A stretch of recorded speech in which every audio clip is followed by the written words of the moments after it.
Welcome to our channel free study students. ये video आपकी unit 6 पर पार्ट सेकंड होने वाली है। इसमें हम बेसिकली यूनिट 6 का पॉलिटिकल साइंस में यूनिट 6 पर जो है हम पार्ट सेकंड है। इससे पहले ऑलरेडी हमने पार्ट 1 बना रखी है। आप पार्ट 1 देख के ही आए होंगे, होप सो। तो और अगर अभी तक आपने पार्ट 1 नहीं देखा है तो आप जा कर के देख सकते हो, ताकि यूनिट 6 को आप अच्छे से कवर कर सको। और पार्ट 1 में हमने बहुत अच्छे से इस टॉपिक को कवर किया, राज्य की रचना को समझा और उसकी प्रकृति किस प्रकार से होनी चाहिए ये भी हमने देखा। वेस्टफेलिया की संधि क्या थी ये बहुत अच्छे से समझा। यूरोप में किस प्रकार से इसका उद्भव हुआ, क्यों इसका नाम वेस्टफेलिया रखा गया, ये बहुत अच्छे से समझा। ठीक है।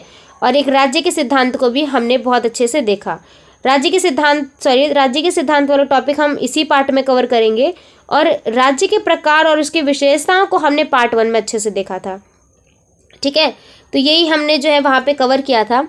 और बच्चों, अगर आपने अभी तक हमारे टेलीग्राम ग्रुप को ज्वाइन नहीं किया, आप टेलीग्राम ग्रुप को ज्वाइन कर सकते हो, ताकि वहाँ से मिलने वाली सभी अपडेट्स आप तक सबसे पहले पहुँचे। और अगर आपके पास कुछ डाउट वगैरह या फिर इस वीडियो के इस चैप्टर के नोट्स चाहिए PDF फॉर्म में, आप ले सकते हो वहाँ पे। तो फटाफट आप जा करके हमारे टेलीग्राम ग्रुप को ज्वाइन करो।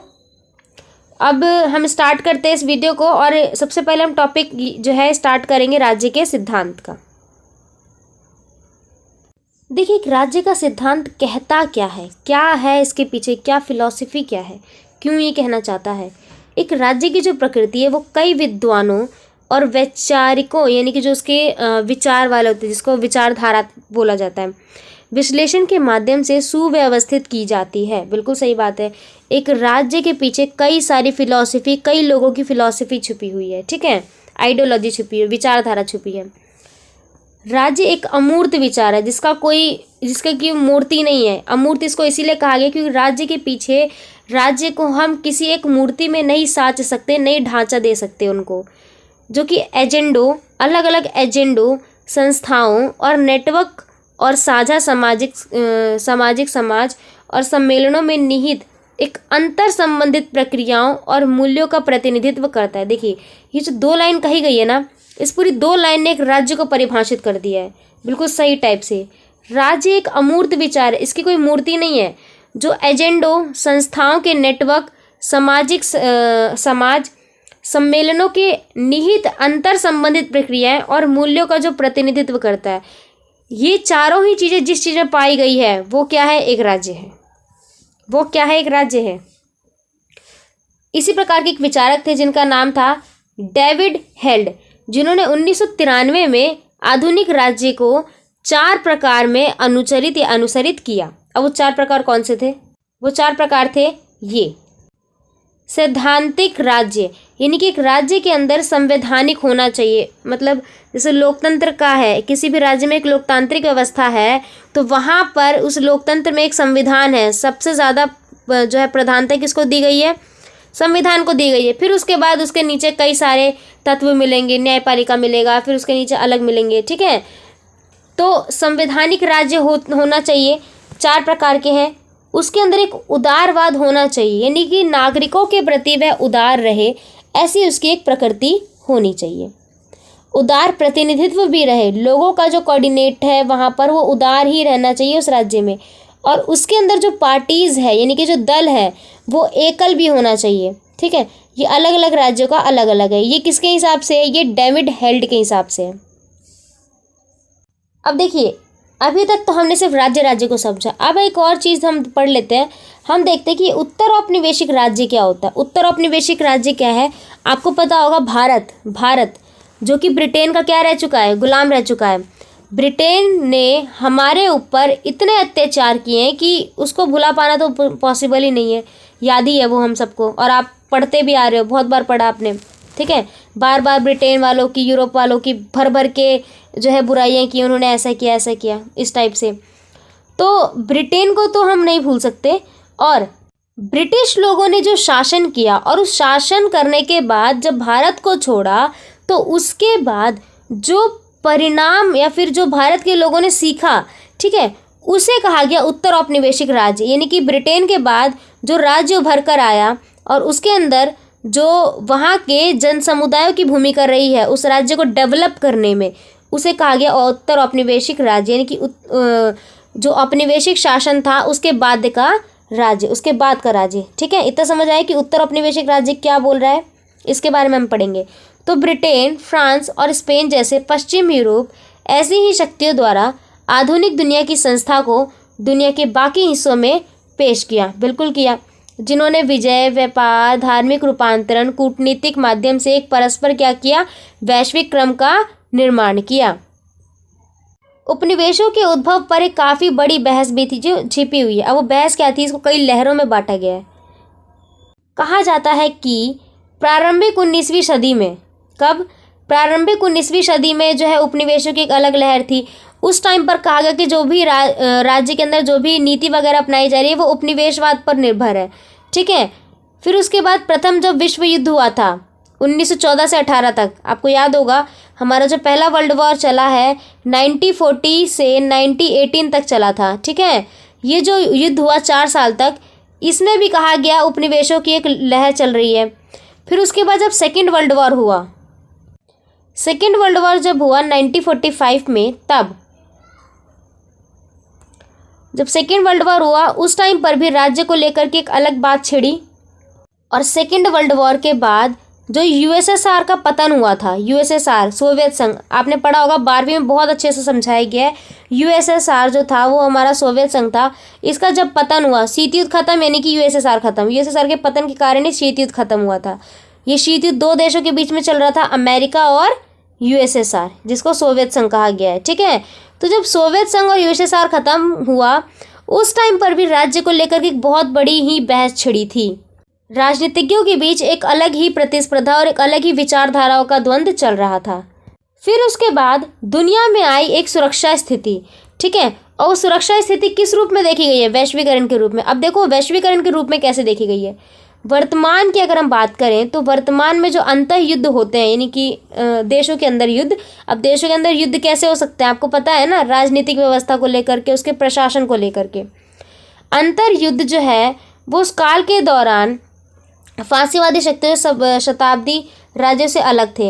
अति राष्ट्रवादी परियोजनाएं भी थी जो राज्य में नागरिक समाजों और दमनकारी या फिर उसके जो पुलिस बल वहाँ रहते थे, यानी कि प्रशासन का जो कुबल रहता था वहाँ पे, राष्ट्रीय नस्लीय विचारधारा के वर्तमान में पूर्ण अधिकार के रूप में राज्य की आत्मसात करने की कोशिश करते हैं। साफ कहने का मतलब यहाँ पे ये है, कई बार ऐसा होता है किसी भी व्यवस्था में देखो, अगर आज के टाइम की हम बात करें, लोकतांत्रिक व्यवस्था है आज के टाइम पे। ठीक है, भारत में अगर हम देखें, भारत में आज के समय पर लोकतांत्रिक व्यवस्था है, लोकतांत्रिक व्यवस्था है। अब लोकतांत्रिक व्यवस्था में जो प्रशासन है, जैसे एग्जाम्पल के लिए मान लेते हैं पुलिस है, कई बार ये होता है कि पुलिस वगैरह जो होते हैं, ठीक है, लोग जो माना, कई लोगों का ये माना जो पुलिस जो होती है वो घूसखोर होती है। ऐसा इसीलिए कहा जाता है क्योंकि वो अपनी शक्तियों का दुरुपयोग करती है। पुलिस क्या करती है, जो अपराधी होता है, ठीक है, जो अपराधी होता है वो उनसे घूस वगैरह लेकर के जो न्याय चाहता है उनके साथ वो लोग गलत कर बैठते हैं। गलत करने का बैठना मतलब उनके खिलाफ ही केस लड़ देते हैं, कुछ ऐसा। तो ये प्रशासन है और इसके अलावा ये जो है अपनी शक्तियों का गलत उपयोग कर रहे हैं। ठीक, तो इसको लेकर के कहा जाता है। बाकी एक नए सुरक्षा एजेंडा के वैश्वीकरण के रूप में निर्मित वैश्विक स्तर पर देखा गया। अब आप हमें कमेंट बॉक्स में कमेंट करके बताओ, क्योंकि ये आपने सेकेंड सेमेस्टर में ऑलरेडी पढ़ा है। भारत में वैश्वीकरण जब अपनाया गया तो वो कब अपनाया गया, ठीक है, फटाफट कमेंट करके बताओ बच्चों आप, वैश्वीकरण जो है भारत में कब अपनाया गया। अब एक चीज़ और, ये जो टॉपिक है अभी तक मैंने यह नहीं बताया इंपॉर्टेंट कौन कौन से है, और एक्चुअल में यहाँ पे भी कोई भी इंपॉर्टेंट टॉपिक नहीं आया है। ठीक है, अब हम पढ़ेंगे वैश्वीकरण को लेकर के। अब वैश्वीकरण इम्पॉर्टेंट टॉपिक है, और जो वैश्वीकरण आप 3rd सेमेस्टर में पढ़ रहे हो ये आपका नॉर्मल वैश्वीकरण नहीं है। जो आपने 12वीं में पढ़ा, 11वीं में पढ़ा, ठीक है, 11वीं में तो नहीं पढ़ा था, जो अपने 12वीं के सिलेबस से पढ़ा और 10वीं में पढ़ा, फिर उसके बाद अपने 1st सेमेस्टर में भी पढ़ा था, 1st ईयर में, 2nd सेमेस्टर में, तो वहाँ पर जो आपने वैश्वीकरण के बारे में पढ़ा था वो बेसिकली वैश्वीकरण के प्रभाव को देख करके पढ़ा था। अभी आप ये देख रहे हो कि वैश्वीकरण अगर अपनाया गया तो उससे परिवर्तन क्या क्या आया किसी भी देश में। तो क्लर्क एक राजनीतिज्ञ थे, वैचारिक थे, उन्होंने क्या कहा है, सुरक्षा वैश्वीकरण को लेकर के उन्होंने कहा था कि सुरक्षा की प्रकृति को अंतर संबंधित का तरीकों से वैश्वीकरण के प्रभाव में डाला गया है। वैश्वीकरण के आते ही क्षेत्रीय सुरक्षा की जो टुकड़ियां हैं वो बटी, एक वैश्विक नेटवर्क का जो है सुरक्षा अपनाया गया, स्थानीय तत्वों का एक निर्माण हुआ। यानी क्लर्क जो थे वो ये कहते थे कि वैश्वीकरण किसी भी देश में, किसी भी दुनिया में, किसी भी राज्य में होना महत्वपूर्ण है। अब देखिए वैश्वीकरण का जो प्रभाव था वो देखिए किस किस तरीक़ों से देखा गया। इसके सकारात्मक प्रभाव, हालांकि इसके किसी भी चीज़ के दो प्रभाव हो सकते हैं, एक होता है नेगेटिव और एक होता है पॉजिटिव। यानी कि अगर आपको इसके सकारात्मक दिख रहे हैं तो एज वेल आपको नकारात्मक भी दिखेंगे ही साथ ही, ठीक है, नकारात्मक भी है। तो हम इसके यहाँ पर नकारात्मक नहीं, हम यहाँ पर देखेंगे कि राज्य स्तर पर इसके क्या क्या प्रभाव दिखे। तो सबसे पहला प्रभाव ये बहुआयाम व्यवस्था के साथ देखा गया। बहुआयाम व्यवस्था, इसके अंदर कई सारी व्यवस्था आप देखोगे। अब इसके सारे सकारात्मक ही रोजगार उपलब्ध कराता है, एक देश से दूसरे देशों के बीच में एक व्यापार का मार्ग खोलता है, ठीक है। उस तरीके से एक नए प्रशासन की व्यवस्था है, एक दूसरे की विचारधाराएं फैलती है एक देश से दूसरे देश में, क्योंकि वैश्वीकरण का मतलब ही क्या होता है। अगर आपको बच्चों हमारी वैश्वीकरण वाली वीडियो या फिर वैश्वीकरण के बारे में कुछ नहीं पता तो आपको कुछ नहीं करना है, डिस्क्रिप्शन बॉक्स में एक लिंक दिया गया है, ठीक है, वो वीडियो आप जा करके देख लो, आपको अपना पता चल जाएगा वैश्वीकरण क्या होता है, क्यों ये ज़रूरी है और क्यों हम यहाँ पे पढ़ रहे हैं, और इसको बिल्कुल अलग तरीके से हम यहाँ पे पढ़ रहे हैं। अगर आपको पता है ऑलरेडी वैश्वीकरण क्या है तो ही आप इस टॉपिक को समझ सकते हो, अदरवाइज समझ पाना बहुत मुश्किल है, ये मैं आपको पहले बता रही हूँ, ठीक है। तो अगर आपने अभी तक नहीं देखा है तो आप फटाफट जा करके वो देख लो, बाकी कोई दिक्कत नहीं है, ठीक। वो वहाँ पे आसान तरीक़ों से बताए, वीडियो लंबी नहीं है, छोटी सी वीडियो, फटाफट जा करके उसको देखो अगर नहीं पता है तो, अदरवाइज यहीं रहो। तो बहुआयाम व्यवस्था के साथ है ये। सेकंड पॉइंट, एक अनुशासनात्मक प्रथाओं का सही प्रयोग दिखा। अनुशासनात्मक प्रथाएं का मतलब है किसी भी देश में शासन व्यवस्था की किस तरीके से प्रक्रिया है, फिर जो वहाँ पे कानून वगैरह अपनाए गए हैं उसको किस तरीके से रखना चाहिए, ये उसकी सही प्रक्रिया है और प्रयोग भी। फॉर्मल और इनफॉर्मल व्यवस्था, औपचारिक और अनौपचारिक व्यवस्थाओं के साथ इसको देखा गया है। राज्य का उचित अधिकार बताया गया है कि राज्य का एक उचित अधिकार क्या होना चाहिए, कैसे होना चाहिए। विकेंद्रीकरण पर बल दिया गया है, शक्ति का एक केंद्र नहीं होना चाहिए। सैन्य प्रौद्योगिकी का विस्तार होना चाहिए, उद्योगों का विस्तार, नई अर्थव्यवस्था का आगमन सबसे बड़ी विशेषता है इसकी, ठीक है।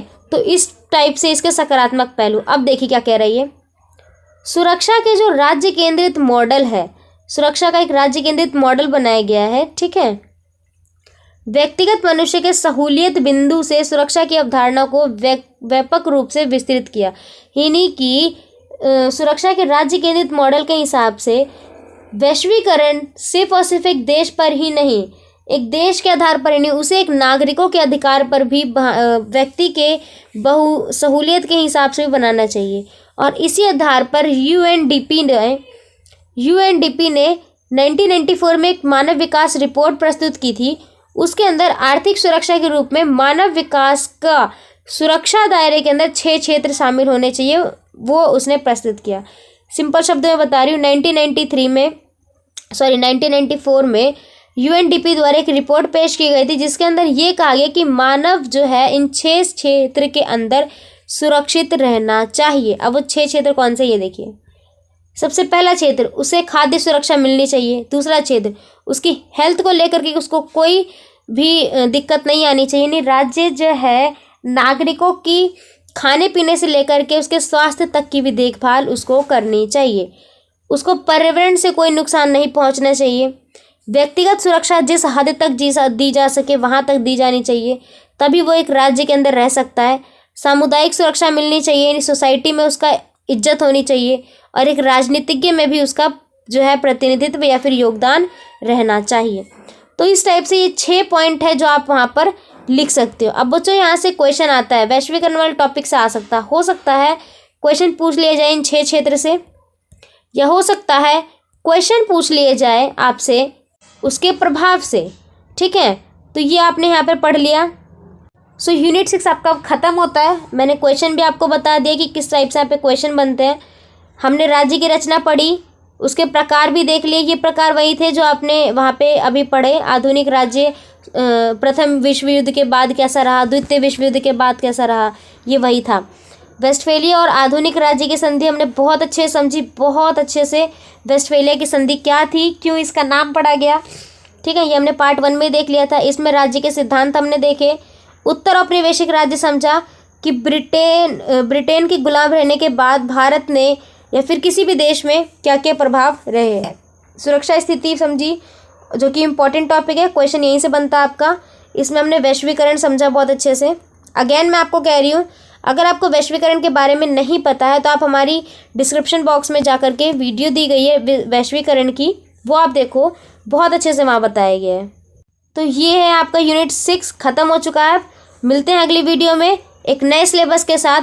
अब हम आपका इकोनॉमिक्स का जो सिलेबस है वो स्टार्ट करेंगे, जो कि यूनाइटेड बजट पे होगा, ठीक है। ये मैं आपको इसी वीडियो में अपडेट दे देती हूँ। हमने सिलेबस पे वीडियो बना रखी है, और उसके अलावा कुछ टाइम के बाद आपका लेजिस्लेटिव सपोर्ट पे भी हम वीडियोस बनाएंगे। तो चैनल को अगर अभी तक आपने सब्सक्राइब नहीं किया है तो सब्सक्राइब कर लो, क्योंकि एग्ज़ाम टाइम पे बहुत हेल्प रहेगी यही वीडियोस के साथ, अपडेट रहोगे आप। तो फटाफट अब हम इको के ऊपर काम करेंगे, ठीक है। स्किल इन्हेंसमेंट का ये कोर्स होता है, इसके अंदर हम काम करेंगे। तो बहुत जल्दी वीडियो मिल जाएगी। मिलते हैं उसी वीडियो के साथ। Thanks to being here, thanks for watching बच्चों।